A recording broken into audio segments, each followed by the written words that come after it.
Hello friends, in this video we will talk about data structures.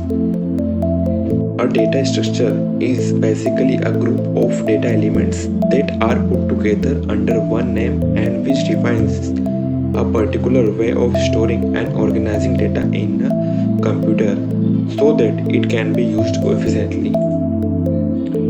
Data structure is a technique or method of study how the data are interconnected or related to each other logically or mathematically. Data structures are used in almost every program or software system. Classification of data structure. There are two types of data structure. First one is primitive data structure and second non-primitive data structure. Example of primitive data structure are int, float, double, char, boolean, and pointer. And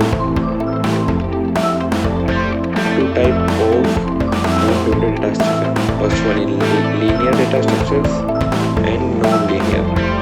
Example of linear data structures are array, linked list, stack, queue.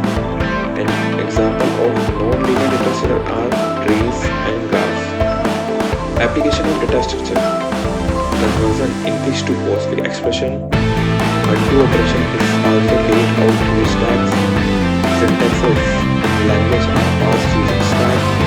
Images are linked with each other. So image using software uses a linked list to view the previous and the next users. Previous and the next images using the previous and the next data. Web pages can be accessed using the previous and the next URL links.